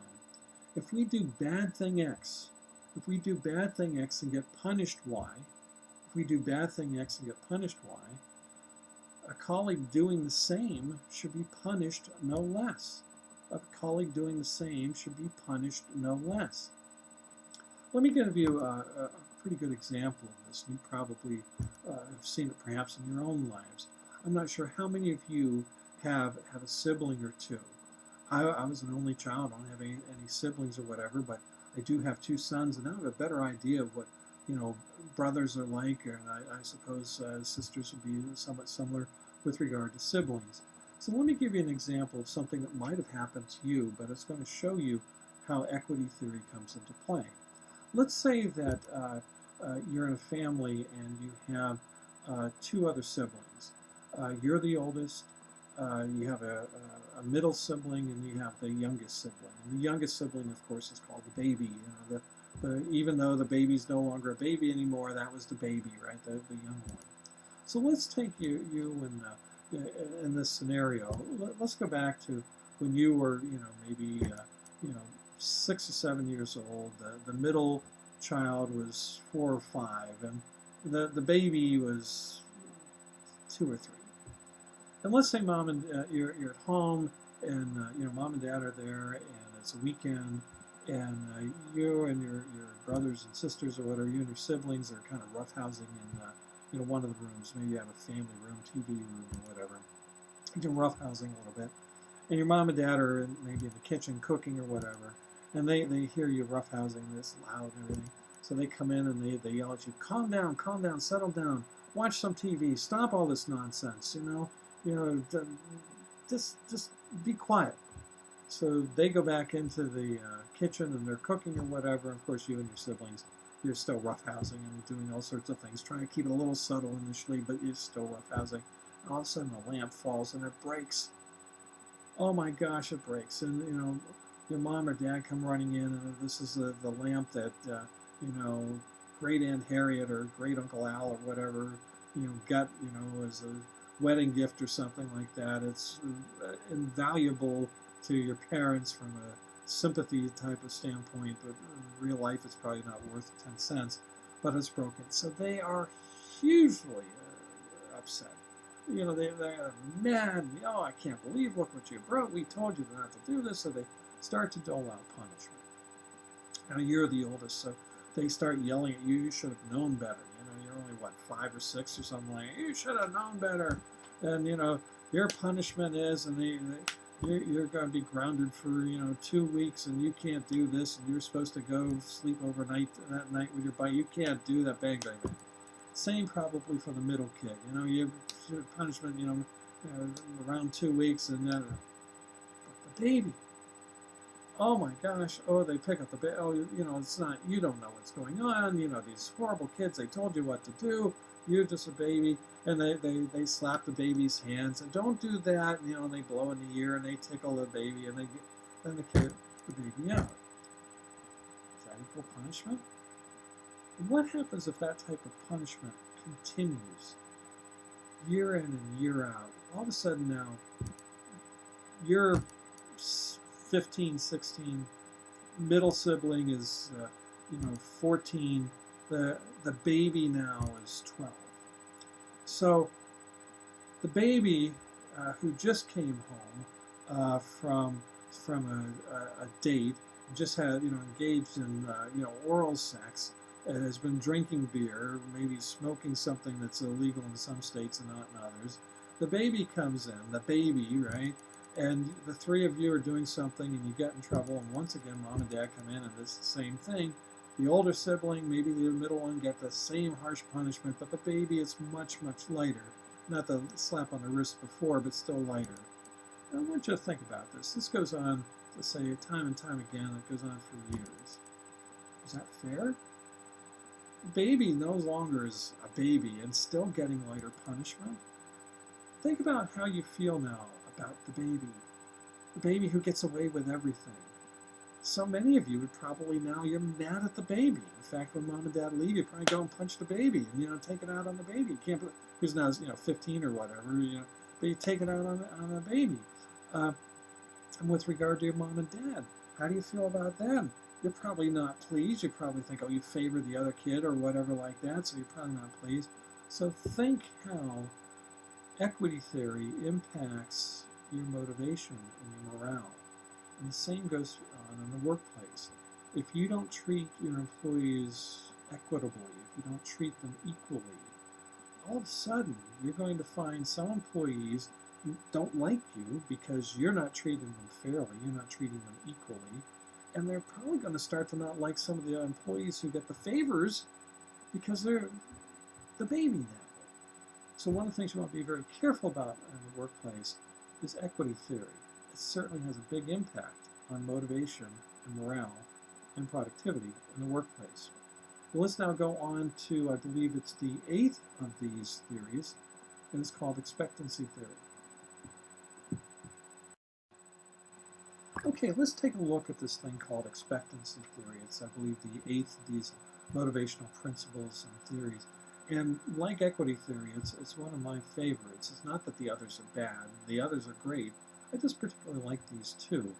And expectancy theory is something that I think you can use an awful lot as a manager and a leader as you start to develop your career and move up in an organization. Basically, what expectancy theory says is that there are 3 levels of motivation. 3 levels of motivation. But before I tell you what they are, let me give you an example of it, a story involving it, so that you can see it, and then we'll take a look at these 3 levels. My guess is virtually all of you have heard of a former basketball great, a basketball star great that we had, Michael Jordan. Michael Jordan, when he was playing basketball, was probably the best at the time, might be historically the best ever. You can argue back and forth, but certainly he was really, really good with regard to basketball.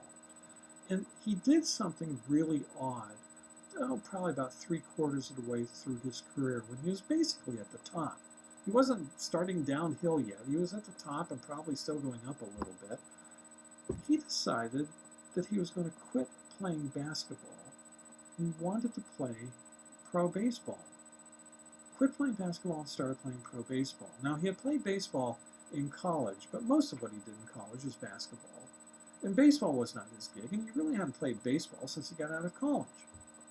Now he wants to play. So he played basketball for the team in Chicago, the Chicago Bulls. So the baseball team in Chicago, they have 2 professional baseball teams, the White Sox and the Cubs. I believe it was the Chicago White Sox go up to him and say, great, you want to play for us? Fine, you have to go through the minor leagues first. We're not going to put you right on the White Sox. And we'll try to get your skill level up and everything. Great. So he goes into the White Sox organization, and he goes to one of their minor league clubs, and he starts to play, and he sucks. He's awful. He's so talented and so athletic, but with his baseball, he plays so much more poorly than he did in basketball. And he was asked, finally, after a while, I think this went on for maybe 2 years, and finally the Chicago White Sox came to him and said, hey, Michael, that's it. It's been fun. Attendance at the minor league games has gone up, and we've made more money, but you don't fit. So Michael quit, went back to play basketball, and did a great job. He was in there for another couple of years, did really well. And somebody right after he goes back to baseball, somebody I believe at ESPN, a reporter goes up to him and asks him, "Hey, Michael, you know, you're arguably the best at basketball, but in baseball, you know, pretty much you suck. You know, what happened?" Of course, he's probably ducking when he said this, and Michael doesn't punch him in the chops or whatever. But Michael's answer to it goes to this expectancy theory. And Michael said, well, ever since he was a little kid, and Michael was probably 6 feet high, 3 years old or whatever, but nonetheless, ever since he was a little kid playing basketball, even before the ball came to him on the court, some team player threw it to him. He said a video would go off in my brain, and I would see the ball coming in, and I'd see myself running between players and flying through the air and dunking it through the hoops. I saw this video. He said I never really had to think much playing basketball. It was all this video. The video would play, and I just followed the video. He said I got into baseball, and there's no video. He said I really wanted to do well, but there was no video. So what would happen is, he said, let's say I get up to the plate and I'm going to hit the pitch coming in. And even in the minor leagues, pitchers aren't throwing at 100 miles an hour, whatever, but probably throwing in the mid to upper 80s. Some might be even low 90s. He said, I get up to the plate, and the pitcher would be throwing the ball, and even at 85 miles an hour, from the time you throw from the mound to the time it gets to the plate, it's just a split second, right? I mean, it's traveling in there, and it's not that far. And he said, I get there, and the pitcher would start to release, and he said, no video would play, so I had to think about it. Was it high? Was it low? Was it inside, outside? Was it a curveball? Was it some sort of breaking ball or whatever? He said, by the time I, did that, bang, it went behind me. The umpire's calling strike one. Okay, next time, next pitch, right? Okay, pitcher goes to throw it. High, low, inside, out, strike two. He said the video never played. He said I kept striking out. When I did hit it, I didn't hit it very well. I had no idea what was going on because there was no video. Well, let's take a look at what he just said there. And let's see how it fits these three levels of motivation and how it might impact you as well as your employees. The three levels of motivation will start at the bottom and work to the top. The bottom is someone who's not motivated. The employee doesn't care. It doesn't matter. The second level of motivation is someone who really wants to do well. Hey, yeah, I'm motivated. I want to do well, etc. And that's Michael Jackson playing both baseball and basketball. Really wanted to do well, motivated to get out there and, sink it through the hoops or to hit it over the fence or whatever. Really motivated. The third level, which is Michael Jordan playing basketball, but not baseball. The third level is not only do you want to do it, but you really believe that you can do it. You have the confidence that I'm going to do it. I'm going to sink that shot. I'm going to hit that home run. You have the confidence to do it. Michael Jordan in baseball had level 2. He really wanted to do it. But he never reached level 3 because he didn't have the video. He didn't have the confidence. I'm going to do it. He had to think about everything. He wasn't sure about himself. And because of that, he didn't perform as well, nearly as well in baseball as he did in basketball. So this is something for you to think about. Certainly as you manage employees, as you lead people, you're going to have some people who aren't motivated. We can talk about those, and some of these other theories we talked about might be ways to help out, soldiering and other things like that we talked about. But with regard to people who are in level 2, they really want to do well. But they don't have the confidence to make them a level 3 player. What can you do to raise them from level 2 to level 3? What can you do to give them that confidence that they're missing? If you were in class, I would ask you, and before I'd give you the answer, I'd see what your answers were. Of course, because it's online, I can't. But hopefully your answer, hopefully you've given it some thought. Training. Right? Let's train the people. Let's give a better idea of how to do things and what to do. Maybe give them little opportunities to try things out, baby steps to build their confidence, etc. Mentoring, have others, along the way that can help them out. These are just some of the things that you can do to take an employee who's at level 2 and move him or her to level 3. If you can do that, not only do you have an employee who can play baseball, but you now have an employee who can play baseball really, really well, just like Michael Jordan played basketball really well. Not only can you have an employee who wants to do well in the workplace, you have an employee who not only wants to, but who can do really well in the workplace. So this concept of expectancy theory, I think, is really important. Well, let's move on then. We'll go to the next of these theories. I think it's theory number 9, and that's called goal-setting theory.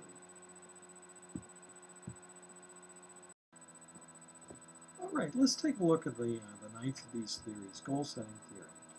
And goal-setting theory is something that you see in a lot of businesses today.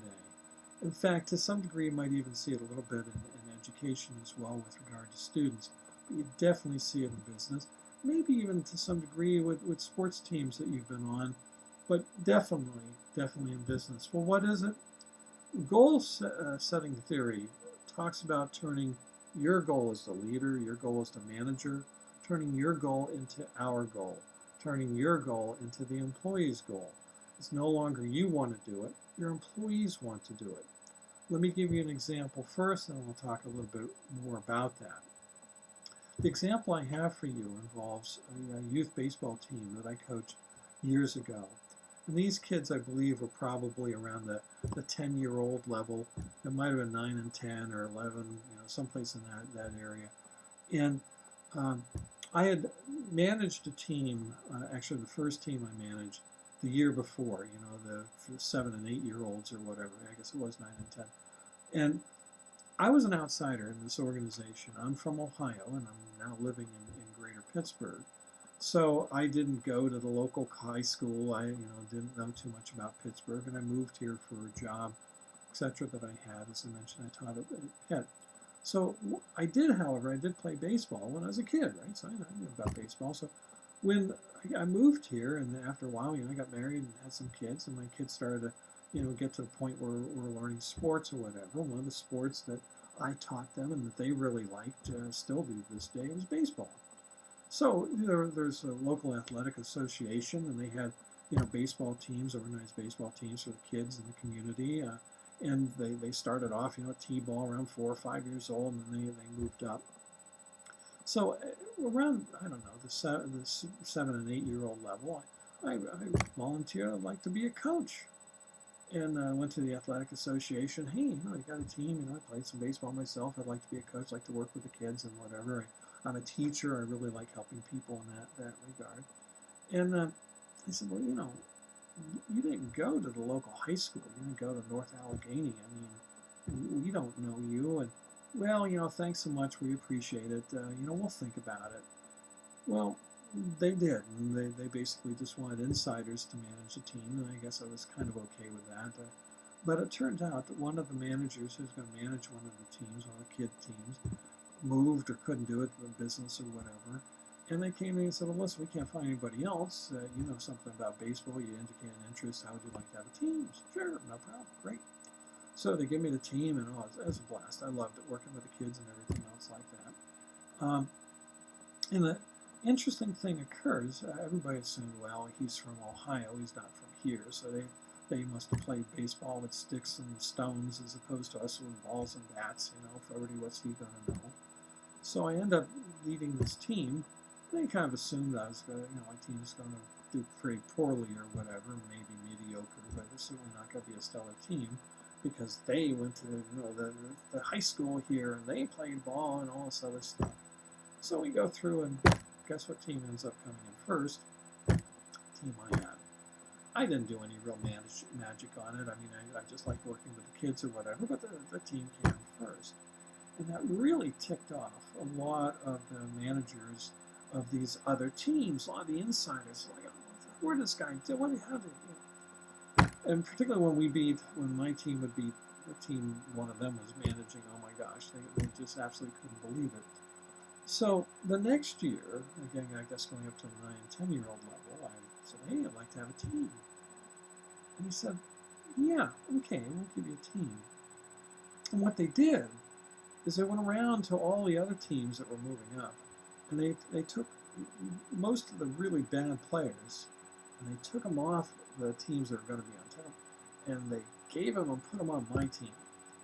So my team was, not just a rec league team. I mean, my team was pretty awful.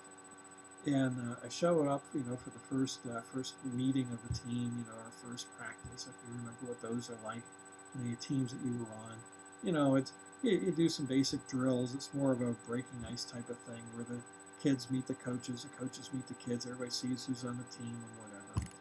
And when I get there, one of the dads who had been with me on the earlier team that had done so well was the coach with me again, and we started looking around at the kids. And we could tell immediately, oh my goodness. I mean, for example, we got there and think, oh, okay, can this kid hit this fast pitch? We got to the point, we weren't worried about the kid hitting the pitch. The kid was so afraid the pitch would come in, the kid was like it was a hand grenade that we just threw at him. So we recognized we had an interesting team. We knew right off the bat what they had done.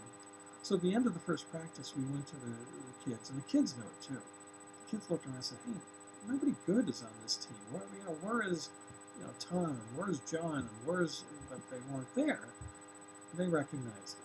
So we sat the kids down, in the dugout. Okay, guys, this is what we're going to do and everything. And I said, listen, we basically have, you've had a chance to meet everybody and whatever. And one of the little kids raised his hand and said, yeah, we all suck. Which, if you think about it, do you really want someone who's only 9 years old saying something like that? And the others agreed. They recognized that they all were bad. We had a couple of good ones, but most of them were really, really bad. So I said, well, listen. I said, I told them, oh, of course, no, that's not right. You're all great and whatever. Of course, they didn't believe that. I said, well, listen, we basically have two choices to proceed as we go through the season. One, guys, we can just go through and we can just have as much fun as we can. You see the talent level. We can have as much fun as we can. Or on the other hand, if you really want to try to become competitive, coaches and I will be glad. We'll hold lots of extra practices. You guys have to come to the practices, and we'll try to build up your skills and your confidence or whatever. How do you guys want to do it? Now the parents are back there saying, no, they don't want all these practices. They don't want to have to keep coming to the field or whatever. And most teams back then at that age, during the regular season, they're lucky if they practice once, maybe twice a week, and usually, as I say, usually it was once if then. So the kids, what do you want to do? Do you want to just have fun, or do you want to do? They don't want to practice. They want to be competitive. They want to go out. Because if you think about it, they were as mad as could be because they recognized they had been slotted as losers. I mean, literally, they could have given them caps with the L on it, etc. And they knew that, and they were not happy about that. So we pulled together the team, and we held lots of practices. We might have 2 games a week, and we probably practiced another 3 or 4 days a week. The parents were going absolutely nuts. Kids loved it. We had great practices, etc. So we get into the season, and we go through a season, in lumps or whatever. At the end of the season, guess what team ended up coming first? But it wasn't so much anything I did. I didn't throw a pitch. I didn't bat once. I didn't catch a ball. I didn't run a base. It was all them. Why did they do so well? Was it because I wanted the team to win? Well, I certainly did. But I don't think that would have motivated them. What really motivated them wasn't my goal. It was their goal. They wanted to win. Think about the same in the workplace. If you go into work and your boss says, hey, I want you all to do this, that, and the other. Great. Okay, wonderful. You're motivated to get that done. But think if instead of it being your boss's goal, it's your goal. You want to outperform the person in the department across the street, your competitor, whatever. You want to do well. Aren't you going to be more driven, just like this team was more driven to do well? This team of losers all of a sudden came to first place. How did that happen? It was with motivation. It wasn't something I did. It was something they did. Remember, motivation's that internal force? Internally, they wanted to show everybody, we're not the losers you think we are. We want to be treated equally. They were the ones who won. I didn't win a single game. They did. You want to be a manager, you want to be a leader, you want to do the same thing, and that goes to turning your goal into our goal. The last story I have for you here is when I was around 16. Uh, I had hair down to here. It was, the hippie era and everything else like that. And my mom and dad came into my room, and my birthday was coming up, or when they were turning 16, and they said, "Oh, we just got off the phone with your grandmother, my father's mother." And I love this lady to bits. She was wonderful. Her name was Mary, and she's mailing you a gift for your birthday. And like a lot of teenagers and stuff, oh, wonderful. I said, oh, Granny's sending me something? I'm a 16-year-old with hair down to here. What's Granny going to send me? I mean, think about it. What does a 16-year-old boy want? Subscription to Playboy, a pack of beer, and a new baseball mitt or something. Granny wasn't going to send me any of those. So what's she going to send me? A sweater with a bird on it or something like that? Well, eventually it arrived in the mail, and it was just a small package, only about this big. And I opened up the package, and I was surprised, the outside wrapping, and I opened the inside wrapping, and it was a box that was from Spencer's Gift Shop. My grandmother, who grew up and lived in the greater Boston area, was very prim and very proper. Again, a wonderful lady, but very, very prim and proper. I couldn't imagine her even thinking about Spencer's Gift Shop, much less going into it. I mean, if you think about it, Spencer's Gift Shop now, is a kind of a crazy place to go into. Back then, the incense that you find them burning now wasn't incense. It was something that was probably illegal, and they had all these blacklight posters with people half naked having sex or whatever. My grandmother went in there, so it had to be something special. She really wanted to get me something, so what is it? So I opened up the box, and it's a letter opener, an envelope opener. I don't know why they call it a letter opener, but it opens envelopes.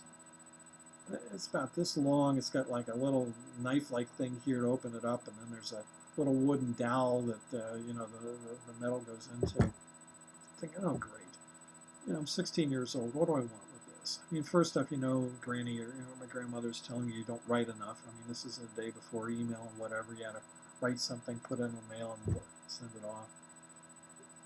But then I looked at it, and on that little wooden dowel part, there was something in writing there. And what it said there goes exactly to this thing about goal-setting theory. And it's something that might help you too.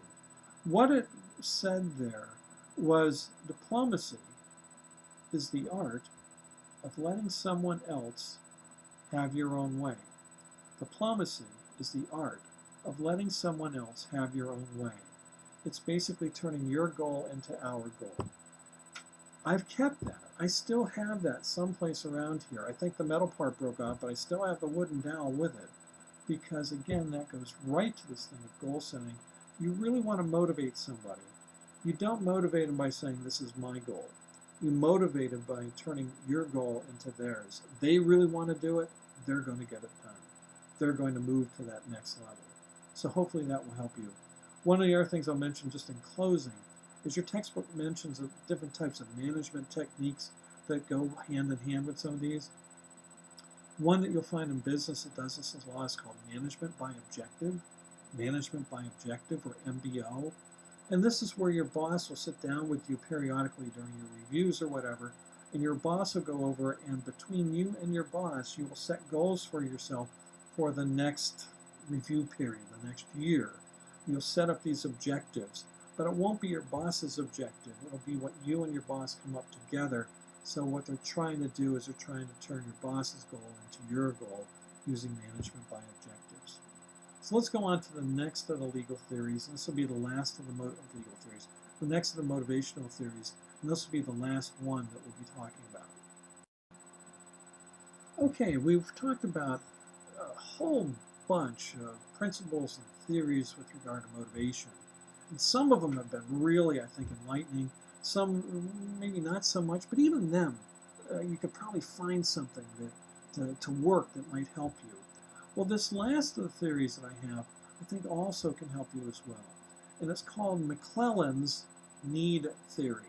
McClellan, if you do anything about the Civil War, you might have heard of a General McClellan, who was the head of the Union Army for a while, not a very good head, but a head of the Union Army.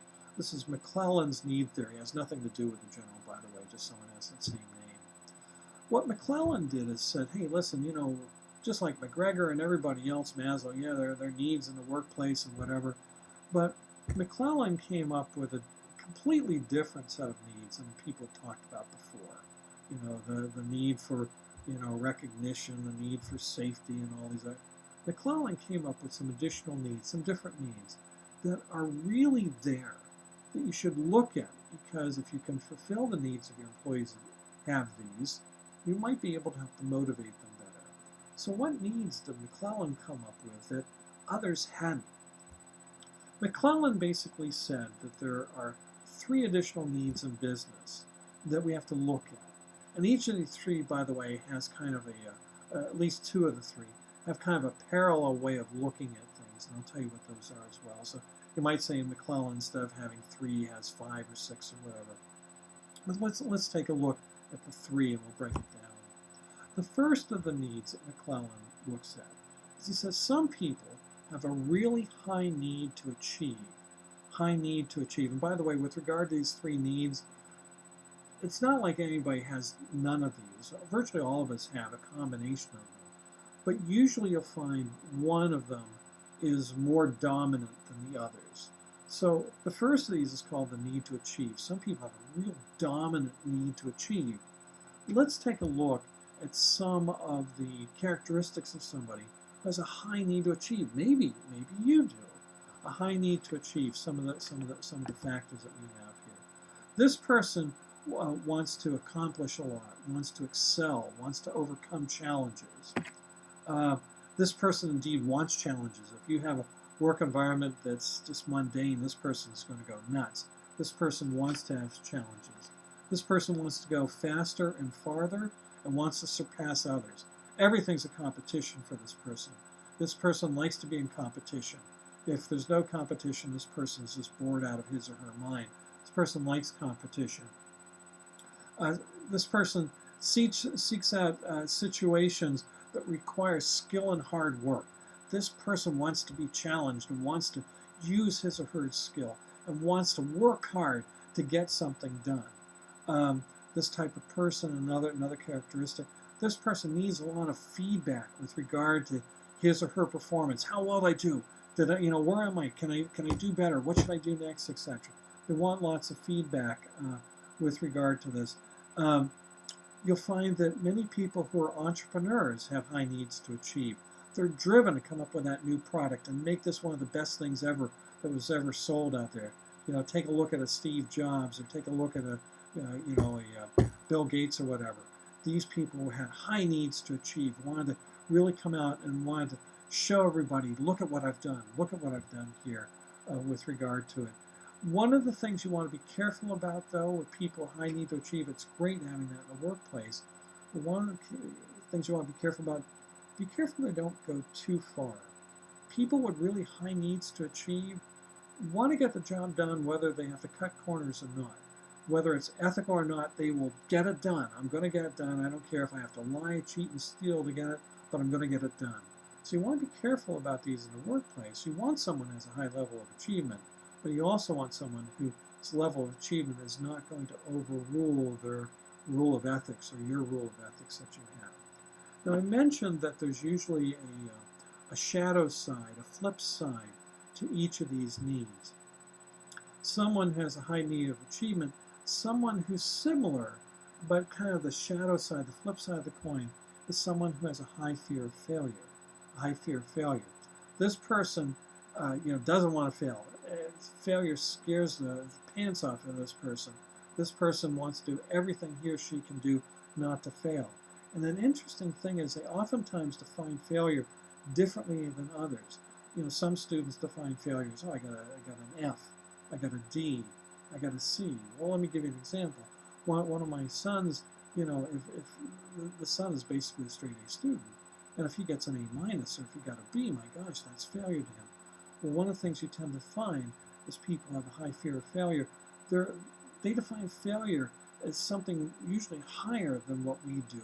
So they're striving to achieve oftentimes the same goals that maybe someone who has a high level of achievement has, but their high need for achievement has, but they're motivated because they don't want to fail, as opposed to they want to get it. oftentimes very similar, but oftentimes very different than this concept of the need to achieve.